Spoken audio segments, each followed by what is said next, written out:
Ayan, so welcome back again sa aking channel mga kasangga, mga kalingap. Muli inyong abang lingkod ka sa Sangga Mix TV ay gagawa po tayo ng isang reaction video ngayon mga kasangga. No? Ito pong gagawin po natin ng reaction ay ito pong isang Unicap member. No? At nakita nyo naman po sa aking pong thumbnail at sa aking title na Unicap ay isa-isahin. Ayan mga kasangga. No? So bakit ba isa-isahin natin ang Unicap? Ano? Yan, bago po natin yan simulan ay nais ko munang magpasalamat sa palagi po ninyong pagsuporta sa aking channel at naway palagi po tayong gabay ni Lord, iwas anong pong mga kapamakan. Sa mga solid kalingap supporters dyan at sa ating mga silent viewers, ayan, maraming salamat po sa inyo. Patuloy lang po ang pagsuporta po natin kinila Kuya Bal Santos Matubang, Kalingap Rab, Atid na Vlogs at sa solid Unicap at sa Solida Caripa at sa aming pong team Busis ng Masa sa Kalingap. At kung nagustuhan po ninyo ang aking pong mga ginagawang video, pa-click na rin ang ating subscribe button at pakisamahan nyo ng notification bell para palagi po kayong update sa mga gagawin ko pang mga video. Alright mga kasangga, bakit ba ang ating pong thumbnail at ating title ay isa-isahin po natin ang Unicap? So ayan, mga kasangga, bilang isa po sa mga Kalingap Caripa ay tungkulin rin po namin na i-promote ang mga channel po ng ating mga kasamahan na mga Unicap. So dito po mga kasangga, ang aking pong uunahin po na gagawan po ng reaction bilang pag-promote na rin po sa kanyang channel. Ito pong si Edward T. So bakit pa si Edward T ang aking unang napili? Dahil si Edward T po ay maliit pa rin po ang kanyang channel at isa rin po, siya po ay first batch po na mga official Kalingap partners. Kaso lang po siya ay napag-iwanan mga kasangga at hanggang ngayon po ay hindi pa nga siya sumasahod sa kanyang YouTube channel, pero ganun pa man ay patuloy pa rin po ang kanyang paggawa po ng pagtulong sa ating mga kababayan, paglingap po doon po sa kanyang lugar po sa may Tanay Rizal. Kaya lang mga kasangga, napansin ko lang po ang mga videos po ni Edward T ay halos kukunti lang po ang views, kaya mahirapan po siya talaga na mapalaki itong kanyang channel at mahirapan din po siya na makakuha ng sahod po ng YouTube dahil nga sa maliit lang po ang kanyang mga views. Kaya ito po ang aking unang napili na gagawan po ng reaction para naman po sa ganitong paraan ay nagbakasakali rin po ako na makatulong na rin po sa channel po ni Edward T bilang pag-promote po sa kanyang channel bilang isang Caripa. Okay? So ayan mga kasangga, at atin pong panoorin itong mga clips po na akin pong hinalo-halo lang po mga kasangga, ang mga pagtulong po ni Edward T. At actually ay hindi po lahat ng video ay nakuha ko po ang mga clips. Ilan lang po ito. Doon po sa kanyang channel mismo ay marami po tayong mapanood sa kanyang mga ginagawa po na pagtulong. So kung hindi po niya nabisita ang kanyang channel, pakibisita po Edward T. Ilagay ko na lang po sa description ang kanyang link, mga kasangga, mga kalingap, para madali po niyo siyang mapuntahan. Okay? Alright? So yan, i-play muna natin itong mga clips na aking hinalo-halo para makita po natin paano po ginawa ni Edward T ang kanyang paglingap sa ating mga kababayan. So ayan po mga kasangga, siya po si Edward T. Isa rin pong masabi natin na Unicap member na masipag, matyaga at talaga pong nasa puso ang kanyang mga ginagawa po na pagtulong. Si Edward T po mga kasangga ay lang po siya ng tricycle driver po siya, at yun po ang sinuunan po niya ng pagtulong sa ating mga kababayan. Kaya minsan po ay kinakapos po siya, kaya yun ang kanyang ginagawa ay mag-iipon muna siya para naman po ay may ibigay po siya sa mga tao po na nais po na tulungan niya mga kasangga, yung dapat po talagang tulungan. At dito nga nakita natin si Edward T ay umaakyat po sila sa isang lugar po na masabi po natin na bundok na po ito mga kasangga. may pinupuntahan po sila na sabi po natin na mga yung nasa kabundukan po nakatira mga kasangga, no? At nahirap po sila maabot ng ating mga government, ano, dahil ay sa medyo malayo na nga po yung kanilang lugar. Kaya dito po ay nakita po natin na isang grupo po sila, si Edward T. Yung grupo po ni Edward T mga kasangga, hindi po yan kung sino-sino. Sila po ay mga kamag-anak lang po ni Edward, ano, mga kapatid, mga pamangkin, ano, na sumusuporta din po sa mga ginagawa po ni Edward dito po sa kanyang paglingap sa ating mga kababayan, no? At kung tingnan po natin itong mga dinaanan po nila mga kasangga, talagang napakahirap po. Ayan, ay pasan-pasan po nila yung mga dala po nila na ipang bigay po nila na tulong sa ating po mga kababayan dyan sa lugar na kanilang pinupuntahan, ano. At nakikita po natin na kasangga, ano, kung ano po kasipag si Edward T. At dito na rin po sa kanyang mga kamag-anak na sumusuporta sa kanya. Ayan, no, ang hirap po ng kanilang dinaanan, ano. Paano po siya, paakyat po yung daan. Talagang hindi po sumusuko si Edward T. sa kanyang mga ginagawa na pagtulong. Dahil nga sa hangarin po niya talaga. At yun po talaga ay nasa puso po niya na tumulong po sa ating mga kababayan po na maghihirap, ano. At ito pong si Edward T mga kasangga, ang masabi ko po, siya po ay talagang loyal po sa Kalingap. Wala po siyang ibang grupo na sinasalihan. Hindi po siya humihingi ng tulong sa anumang grupo. At ang kanya po talagang puso ay nasa Kalingap lamang. Kaya sana po sa aking ginagawang video na ito ay masuportahan din po ninyo si Edward T mga kasangga, mga Kalingap, ano. Dahil sa atin pong pagsuporta sa mga katulad po nila na mga charity vlogger, sa atin pong pag-subscribe, pagpanood sa kanilang mga videos, ay doon po makakuha po sila ng mga financial para po gamitin po nila sa pagtulong po sa ating mga kababayan, no. Kaya ay ako po ay nagsumamo na humingi po sa inyo na sana po ay suportahan po natin Edward T. Ayan mga kasangga, no. Basta yung kanyang channel, kung hindi po niyo siya makita o ma-search, ay tingnan niyo po sa aking description. Ilagay ko po dyan ang link po ng kanyang channel, no. Nito mga kasangga, nakita po ninyo itong isang nanay, ano, na siguro kilala po ninyo yan, diba? Ako nakalimutan ko yung pangalan ni nanay, ano, Albelarde ata yung apelyido niya, ano. Parang Bilin ang pangalan niya, na nalimutan ko kasi.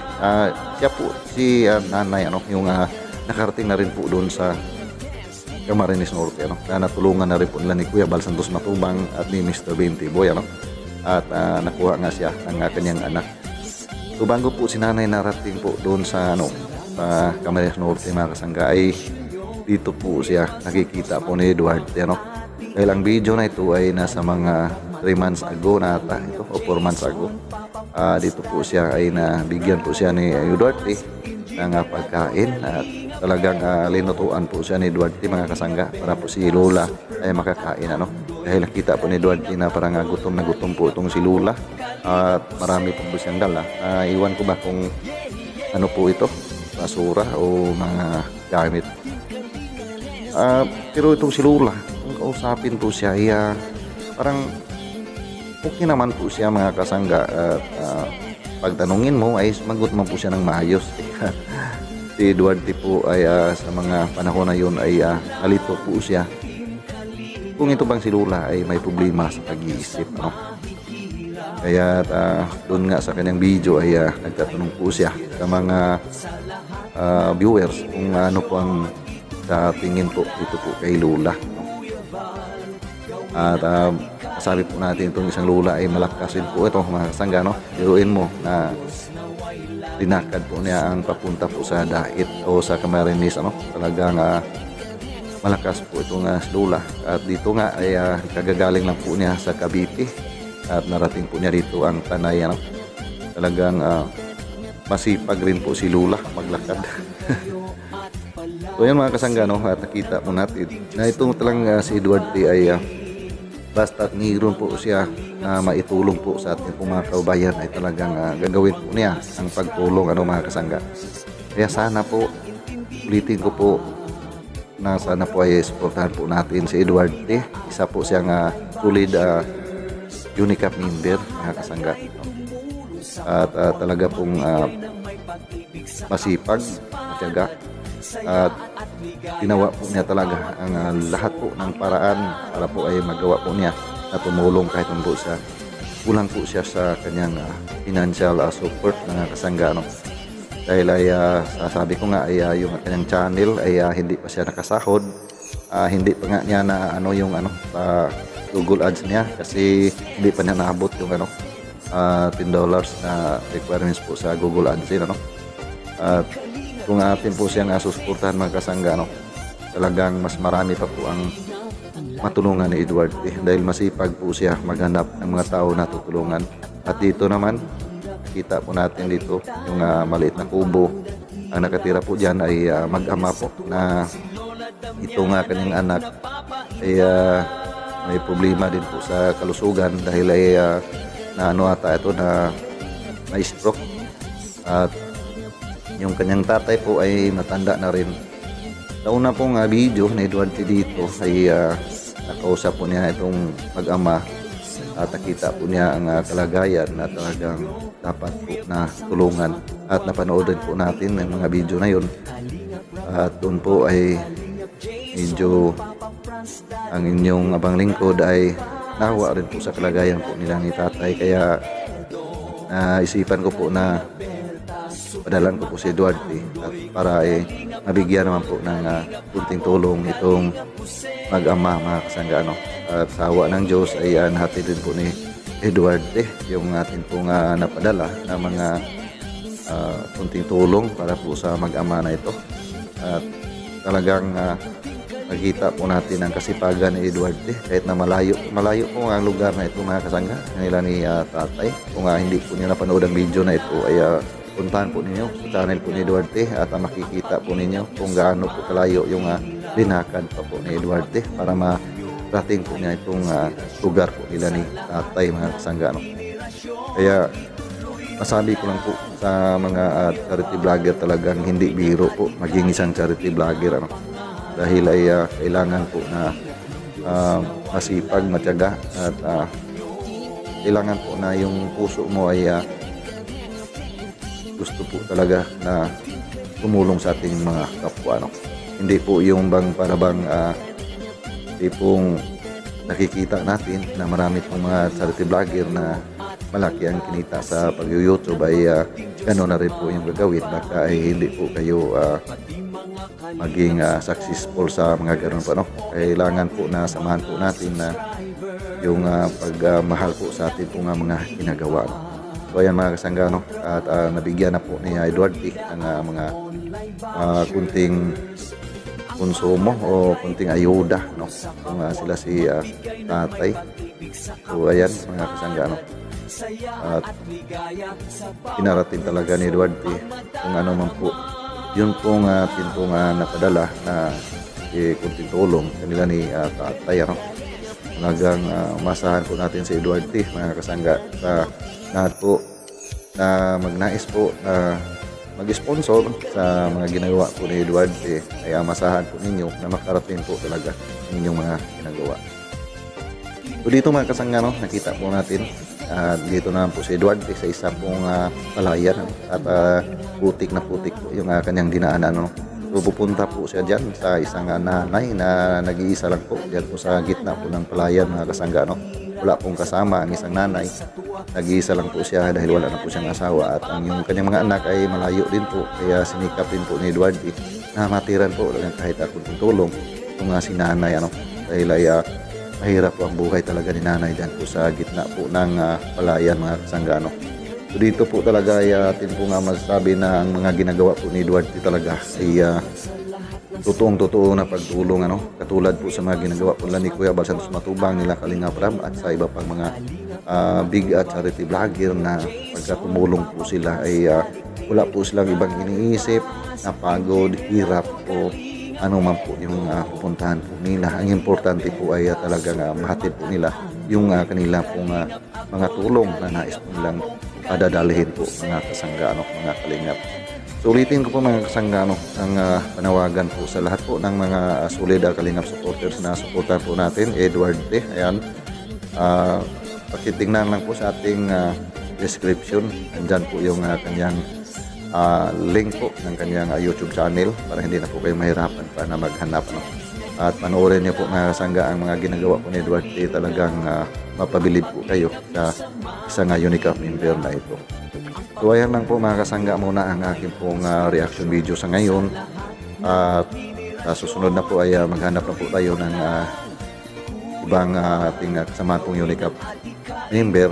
Gagawa po natin ng reaction para sa ganun pong paraan ay maipakilala at maipromote po natin ang ilang mga channel katulad po dito kay Duarte. At sana po sa ginagawa pong ito ay nakatulong po sa channel po ni Duarte at sana po ay masuportahan po natin si Duarte.